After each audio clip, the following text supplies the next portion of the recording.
নমস্কার দর্শক বন্ধুরা, রোশনাইয়ের আজকের পর্ব নিয়ে আমি চলে এসেছি তোমাদের সামনে। তো আজকের পর্বে দেখা যাচ্ছে মিনি তো বলে দেয় যে রোশনাই খাবে কি করে, রোশনাইয়ের তো পেট ভরে আছে, আমরা তো দুপুরবেলা সবাই একসঙ্গেই খেয়েছি। তখন জাহ্নবী বলে, তোমরা কি সেখান থেকে খেয়েছো যেই খাবারগুলো আমি আনিয়েছি? তখন আরণ্যক বলে, না না, সেখান থেকে কেন খেতে যাবে, আমি তাড়াতাড়ি চলে এসেছিলাম আজ বাড়িতে, আমার খুব খিদেও পেয়েছিল, তাই আমি খাবার অর্ডার করিয়েছিলাম। জাহ্নবী বলে, এই কথাটা তো আগে আমাদের জানা উচিত ছিল, এতক্ষণ তুমি বলনি কেন রোশনাই? বলে রোশনাই তখন বলে, কি বলবো, আপনারা তো ঢুকলেন সবে, ঢুকতে ঢুকতে এটা বলবো যে দুপুরবেলা আমরা বাইরে থেকে খাবার অর্ডার করি খেয়েছি, এটা কি ভালো দেখাবে? তখন মানে বলে আর কি, গরিমা তখন আরণ্যককে বলে, আজকে তুমি তাড়াতাড়ি বাড়ি ফিরলে যে হঠাৎ করে? তখন আরণ্যক বলে, এ কি আশ্চর্য কথা বলছো, আমি এখন যদি বাড়িতে তাড়াতাড়ি ফিরে যাই তো সেটার জন্য কি আমাকে প্রশ্নের মুখোমুখি হতে হবে নাকি? গরিমা বলে, এটা তো আশ্চর্য হওয়ারই কথা, যে মানুষটা নাকি সময় পায় না, প্রত্যেক দিন 9টা-10টার আগে ফেরার টাইম পায় না, সেই মানুষটা আজকে হঠাৎ করে দুপুরবেলাতেই বাড়ি ফিরে গেল, আর কাউকে কিছু বললেও না। তুমি নিশ্চয়ই খবর পেয়েছিলে না যে আজকে বাড়িতে কেউ থাকবে না? ব্যাস, আরণ্যক তো প্রচণ্ড রেগে যায়, একটা চেয়ারে জোরে করে বাড়ি মেরে গরিমা বলে চিৎকার করে ওঠে, হোয়াই আর ইউ শাউটিং, কেন বাড়ি তাড়াতাড়ি ফিরেছিলে? গরিমা উঠে গিয়ে গরিমাও চিৎকার করে বলে, গরিমা, এখনও কিন্তু আমাদের বিয়ে হয়নি, আর এখন থেকেই তুমি যদি আমাকে কন্ট্রোল করতে শুরু করো, দেন দ্যাটস রিয়েলি স্যাড। আর আমি কেন বাড়ি ফিরলাম এটার কৈফিয়ত আমি তোমাকে কোনো দিনই দিতে পারবো না, আমার প্রয়োজন ছিল তাই আমি এসেছি। কিছু কিছু দিন আমার ইচ্ছে করতেই পারে বাড়ি তাড়াতাড়ি ফেরার, তাতে বাড়িতে কে ছিল না তাতে আমার কোনো নেই, মানে কোনো কিছু, মানে সেটা আমার কাছে কোনো ম্যাটারই করে না। তোমার মনে থাকতেই পারে গরিমা, কিন্তু আমার মধ্যে এই জিনিসটা কখনোই নেই, কারণ আমি তো জানতামই না যে আজকে বাড়িতে কে থাকবে না, কেউ কি আমাকে জানিয়েছিলে ফোন করে? তনুশ্রী তখন বলে, গরিমা, অবাক হওয়ার কিচ্ছু নেই। মিষ্টু বলে, ধুর, হই হই করতে করতে এলাম বাড়িতে খাওয়া দাওয়া করবো বলে, পুরো মজাটাই নষ্ট হয়ে গেল। আরণ্যক বলে, কিচ্ছু হয়নি, তুই খাচ্ছিলিস তো, খা না। তখন মিষ্টু গরিমাকেও ডেকে বসায়। তারপরে আরণ্যক বলে, আমি এখন খাবো না, আমার ইচ্ছে নেই। তখন গরিমা বলে, তাহলে আমিও খাবো না। আরণ্যক বলে, কেন, তুমি খাবে না কেন? আমার সাথে তোমার না খাওয়ার কী সম্পর্ক? তোমাকে তো ইনভাইট করিয়ে আনা হয়েছে এই বাড়িতে, তাহলে তুমি খাবে না যে? গরিমা বলে, আমি এখানে এসেছিলাম সবাই একসঙ্গে খাবো বলে, কেউ একা খাবো বলে আমি এখানে আসিনি। আরণ্যক বলে, তো বাড়িতে সবাই খাচ্ছে তো? হ্যাঁ, আমার খিদে নেই, আমি লেট লাঞ্চ করেছি তাই জন্য আমার খিদে নেই, বাকি সবাই তো খাচ্ছে, তুমি খাও না। জাহ্নবী বলছে, আরে বাবা, বুঝতে পারছি খিদে নেই, কিন্তু অল্প কিছু একটা মুখে দাও। আরণ্যকের আজকে মেজাজ শুনে আর উচিত কথা বলতে শুনে তো সবাই চুপ করে গেছে, কারো মুখ থেকে আর কথা বেরোচ্ছে না। জাহ্নবীও যেন খুব মিষ্টি সুরে কথা বলছে আজ। তখন আবার জাহ্নবী বলে, আচ্ছা রোশনাই, তোমার হাতটা কিভাবে কাটলো, কি যেন বললে তুমি তখন? রোশনাই তখন বলে, একটু আগেই তো আমি বললাম যে সবজি কাটতে গিয়ে হাতটা কেটে গেছিলো। তখন মিনি তার মাকে বলে, হ্যাঁ মা, জানো কি রক্ত পড়ছিল সবজিটা কাটতে গিয়েই, আসলে আমার ধাক্কা লেগেই হাতটা কেটে গেছিলো, যদি ছোদ্দা ভাই না থাকতো তাহলে যে কি হতো। ছোদ্দা ভাই তো হাতে মলম লাগিয়ে দিল, ব্যান্ডেজটা করে দিল, তারপর সব ঠিক হয়ে গেল। আর এটা শুনে তো সবাই একদম অবাক হয়ে যায়। আর তারপর তো বেচারিটা নিজের হাতে খেতেও পাচ্ছিল না। তখন তো এবার আরণ্যক ভাবছে যে এবার বাকিটাও না বলে দেয়, রোশনাইও তাই ভাবছে। এবার রোশনাই বলে, মিনি ঠিক আছে, আমার কোনো অসুবিধে হচ্ছে না, তোর হয়ও নি। বড়মা বলে, এই হাত দিয়ে তুমি আবার কাজ করছিলে? তনুশ্রী হেসে ওঠে, বলে, বর্দি তুমি না পারো। মিনি বলে, তুই আবার ওই হাত দিয়ে কাজ করছিস? তুই খেতেই পাচ্ছিলি না নিজে নিজে, আবার তুই ওই হাত দিয়ে কাজ করছিস? তনুশ্রী বলে, মিনি, তাহলে রোশনাইকে কে খাইয়ে দিল? মিনি বলতে গিয়ে তারপর বলে, বলবো না বাবা, তোমরা আবার বকবে আমাকে। বাবলু বলে, সবই তো বললে মা, বাকি কোনটা রাখলে? যেটুকু আছে ওটাও বলে ফেলো। গরিমা তখন রোশনাইকে প্রশ্ন করে, তাহলে রোশনাই তোমাকে কে খাইয়ে দিল? মিনিকে বলে, মিনি তুমি খাইয়ে দিলে? মিনি তখন বলে, আমি খাওয়াতে পারি? আমি তো নিজের খাবারটাই নিজে ঠিক করে খেতে পারি না, আমাকে ছোদ্দাবাই খাইয়ে দিল। গরিমা তখন মিনিকে বলে, তাহলে রোশনাইকে কে খাইয়ে দিল? তখন মিনি বলে, না না বাবা, আমি বলবো না কাউকে, রোশনাই আমাকে বলতে বারণ করেছে, নাহলে আমি বকা খাবো। মিষ্টু তখন মিনিকে রিকোয়েস্ট করে খাওয়ার জন্য, বড়মা বলে, না, ও খাবে না। তখন বলে, বড়মা প্লিজ ওকে বলো না খেতে, আয় না মিনি, আমার পাশে বস না। তখন মিনি বলে, না না না, আমি খাবো না, বললাম তো আমার একদম খিদে নেই, ছোদ্দা ভাই আমাকে অনেক খাইয়েছে এতটা। মিষ্টু বলে, তাহলে মিনি রোশনাইকে কে খাইয়ে দিল? তখন আরণ্যক মিষ্টুকে বলে, তোর অত কৌতূহল কিসের, হ্যাঁ? তখন গরিমা বলে, কৌতূহল তোর একার নয়। গরিমা বলে, রোশনাইয়ের হাত কেটে গেছে, ও তো নিজে নিজে খেতে পারবে না, মিনি তো ওকে খাইয়ে দিতে পারবে না, তাহলে কে খাইয়ে দিল ওকে? তখন আরণ্যক বলে, আমি খাইয়ে দিয়েছি ওকে। গরিমা তো বড় বড় চোখ করে আরণ্যকের দিকে তাকিয়ে আছে।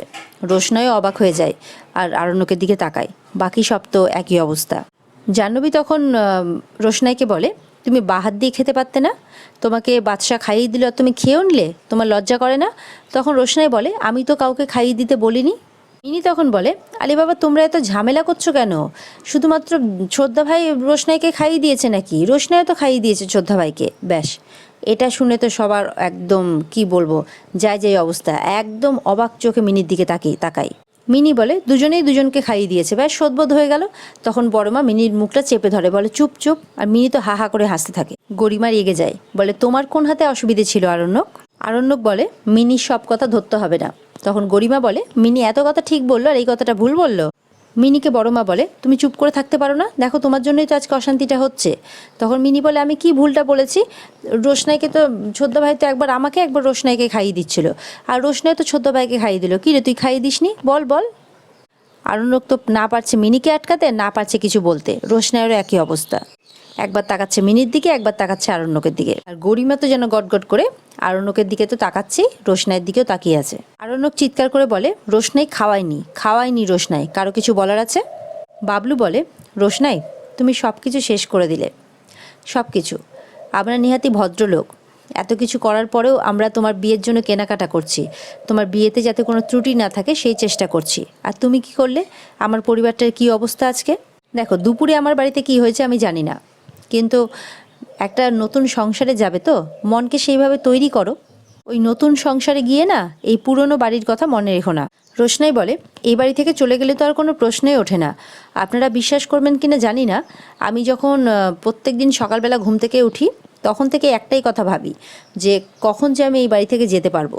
এই যে কদিন পর আমার বিয়ে হওয়ার কথা না, আমি চাইছি যত তাড়াতাড়ি সম্ভব আমার বিয়েটা হয়ে যাক, তাহলে তত তাড়াতাড়ি আমি এখান থেকে চলে যাব। প্রত্যেক দিনের এই গঞ্জনা অপমান আমি আর সত্যি সহ্য করতে পারছি না। এদিকে দেখা যাচ্ছে আরণ্যক এক্সারসাইজ করছে পরের দিন সকালবেলা। তখন রোশনাই আসে, স্যারজি বলে ডাকতে থাকে। আরণ্যক বলে, বলো কি হয়েছে? তখন বলে, আপনার সাথে আমার কিছু কথা ছিল। আরণ্যক বলে, এত ভোরে এসছো, বলো কি কথা বলতে চাইছো? আসলে কালকে রাত্রে কি ঘুমোতে পারোনি নাকি বিয়ের এক্সাইটমেন্টের জন্যে? আজ তোমার আশীর্বাদ, কাল বিয়ে, তাই না? রোশনাই হঠাৎ করে বলে, আপনি আমার জন্য যে জিনিসগুলো নিতে দিয়েছিলেন আমাকে কিনে, আমি সেগুলো ফেরত দিতে এসেছি। দেখা যাচ্ছে প্রত্যেকটা শাড়ি, যে কটা শাড়ি কিনে এনেছিল প্রত্যেকটা শাড়ির ব্যাগ এনে আরণ্যকের সামনে রেখে দেয়। আরণ্যক তো খুব রেগে যায়, বলে যে ছুঁড়ে ফেলে দিলে না কেন? আর না হলে আমাকে দাও, আমি ডাস্টবিনে ফেলে দিচ্ছি। তখন রোশনাই বলে, আমার কথাটা আগে শুনুন আপনি, তারপরে কথা বলবেন। বলে, কি শুনবো তোমার কথা? আমি কি শুনবো? খুব রেগে যায় আরণ্যক। কি বলার আছে তোমার বলো, নিশ্চয়ই মিনিংফুল কিছু না? রোশনাই বলে, আগে আপনি আমার কথাটা শুনুন, আমি কেন এসছি। তখন বলে, কি বলবে বলো। তখন রোশনাই বলে, এই জিনিসগুলো আমি ফেলে দিতে এখানে আনিনি, আপনি তো এগুলো আমার হাতে দিয়েছেন দুদিন ধরে পরবো বলে। এখন আমি যদি এগুলো পরে নিই তাহলে তো খুব খারাপ দেখাবে। আবার আপনি গয়নাও দিয়েছেন দেখলাম, এত দামি জিনিস দেওয়ার আমাকে কোনো প্রয়োজন ছিল না। আমি এগুলো তো কখনো চোখেই দেখিনি, আমার তো এগুলোর অভ্যেস নেই, হয়তো পরে আমি আনকমফোর্টেবল ফিল করব, বড়লোকেদের সব ব্যাপার। আর তাছাড়া আপনি আমার জন্য এত দামি জিনিস কিনে এনেছেন, আপনার বাড়ির লোক শুনলেও তো অসন্তুষ্ট হবে। তাই আপনি যখন আমাকে এগুলো দিয়েছেন আর দুদিন পর তো আমি চলেই যাব, তাই এগুলো নিয়ে আমি আর কথা বাড়াতে চাই না। আর আশীর্বাদ হিসেবে সারা জীবন আমি এগুলো নিজের কাছে রেখে দেবো। আরণ্যক তখন রোশনাইয়ের কাছে যায়, বলে আসল ব্যাপারটা কি। রোশনাই তখন আরণ্যকের থেকে দূরে সরে যায়, বলে যে আসল ব্যাপারটা হলো আপনি এগুলো আপনার বাড়ির লোকেদের দিন, তারা যদি আমাকে পড়তে বলে তাহলে আমি এগুলো পড়তে পারবো। আপনি তো জানেনই, আপনার বাড়ির লোক যদি আমাকে অ্যালাউ না করে আমি কি করে পড়বো? জোর করে তো আমি আবার তাদের দেওয়া জিনিস বাদ দিয়ে আপনার দেওয়া জিনিস পড়তে পারবো না। রোশনাই আরণ্যক বলে, আমার দেওয়া জিনিস আমাকে নিয়ে এত ভাবো তুমি? রোশনাই বলে, মানে? আরণ্যক বলে, মানে যদি পড়ার ইচ্ছে না থাকে তুমি এগুলো তোমার কাছে রাখো, আমার আশীর্বাদ হিসেবে তোমার কাছে রেখে দাও। রোশনাই বলে, স্যারজি, আমি আপনার উপর রাগ করিয়া যাই করি না কেন, সারা জীবন আমি আপনার কাছে অনুগৃহীত হয়ে থাকবো।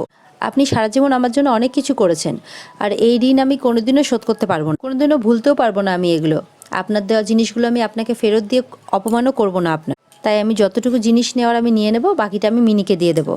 আরণ্যক তো অবাক হয়ে যায়, বলে, কি মিনিকে দিয়ে দেবে কেন? আমি তো এগুলো তোমার জন্য কিনলাম রোশনাই, আর ফিউচারে যদি মিনির এরকম কোনো সিচুয়েশন হয় তো আমি তো আছি, মিনির কোনোদিনও কোনো অভাব হবে না।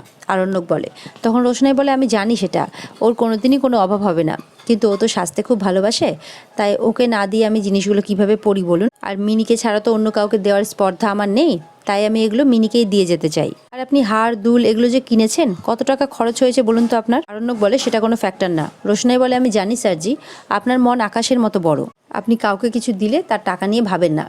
ঈশ্বর আপনাকে হৃদয়ও দিয়েছে, টাকাও দিয়েছে, এই দুটোই একসঙ্গে থাকে না সবার কাছে, কিন্তু আপনার কাছে আছে বলে আপনি এভাবে অপাত্রে দান করবেন? তখন আরণ্যক বলে তোমার কথা শেষ। রোশনাই বলে আমি তো দুদিন বাদেই চলে যাব, তাও আপনার আমার কথা পছন্দ হচ্ছে না। আরণ্যক বলে আচ্ছা ঠিক আছে, যখন তুমি যাবে তখন এই জিনিসগুলো আমার ঘরে রেখে দিয়ে যাবে, আমি সবাইকে বলে দেবো যে দুদিন ধরে যেন তোমাকে এগুলো দিয়েই সাজানো হয়। তখন রোশনাই বলে ওরাও তো আমার জন্য জিনিস কিনে এনেছে। আরণ্যক বলে আমি জানি ওগুলো সাবস্ট্যান্ডার্ড। তখন রোশনাই বলে সবাইকে তো আর সব কিছু মানায় না, না আমি যেরকম পরে এসেছিলাম ওরা আমাকে সেরকমই দিয়েছে। আরণ্যক বলে ভুল করছো রোশনাই, তোমাকে ঘিরেই তোমার মায়ের জীবনটা ছিল, তোমাকে নিয়ে তোমার মায়ের অনেক স্বপ্ন। হ্যাঁ উনি আজকে নেই, কিন্তু আমি দেখতাম উনি স্ট্যান্ডার্ড জামা কাপড় পরতেন, তোমার জন্য কোনোদিনও কোনো কমতি উনি রাখেননি। তাহলে তুমি আজকে এই কথাগুলো কেন বলছো যে তোমাকে এগুলো মানায় না? আরণ্যক বলে রোশনাই কিছুক্ষণের জন্য চুপ করে যায়, বলে আমি কি তোমাকে হার্ট করলাম? তখন রোশনাই মাথা নাড়িয়ে বলে না। রোশনাই বলে মায়ের কথা মনে পড়ে গেল তাই। আরণ্যক বলে সেটাই তো আমি বলছি, তোমার মায়ের অপমানে বদলা নেওয়া, প্রতিশোধ নেওয়ার ইচ্ছে ছিল তোমার, আর সেটাই তোমার লক্ষ্য হওয়া উচিত ছিল, কিন্তু তুমি সেটা করলে না, তুমি আবার বেনারস ফিরে যাচ্ছ।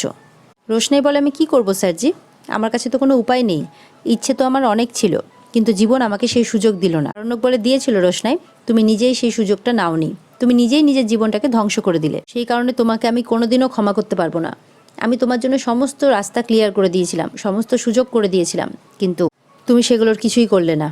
তুমি এরপরে অনেক ভালো ভালো অফার পাবে, তুমি তো সবে মডেলিং ইন্ডাস্ট্রিতে পা রেখেছো, তুমি হয়তো জানো না, কিন্তু আমি তো বাড়ির বাইরে বেরোই, আমি সব খবর রাখি। রোশনাই বলে আপনি আমার জন্য এত কিছু করেন?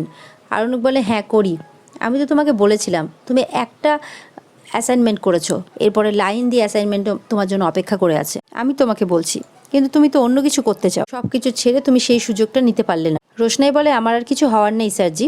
তখন আরণ্যক বলে চেষ্টা করলেই হবে, আমাকে অন্তত একটা কথা দাও যে বেনারসে গিয়ে তুমি তোমার গ্র্যাজুয়েশন কমপ্লিট করবে। রোশনাই বলে আমি চেষ্টা করবো স্যারজি, এখন তো আর কোনো কিছু আমার হাতে নেই, ওরা যদি অ্যালাউ করে তাহলে করব। আজকে তোমার হাজব্যান্ড এলে আমি ওনার সাথে কথা বলবো, আমি রিকোয়েস্ট করবো যাতে উনি তোমাকে ফাইনাল ইয়ারের এক্সামটা কমপ্লিট করতে দেন। রোশনাই বলে না স্যারজি, আপনার ওনার সাথে কথা বলার কোনো দরকার নেই।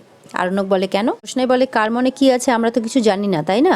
উনি যদি অন্যরকম কিছু একটা ভাবেন। আরণ্যক বলে না মানে আমি কিছু বুঝলাম না, অন্য কিছু ভাববে মানে? রোশনাই বলে না উনি যদি ভাবেন যে আপনার আমাকে নিয়ে এত আগ্রহ কেন। আরণ্যক তখন রোশনাইয়ের দিকে তাকিয়ে থাকে, রোশনাইও। আর এখানে আজকের পর্ব শেষ হয়ে যায়। তো বন্ধুরা এই ছিল আজকের পর্ব, দেখা হচ্ছে তোমাদের সাথে আগামীকালকে নতুন পর্ব নিয়ে, ততক্ষণ সবাই ভালো থেকো, টাটা।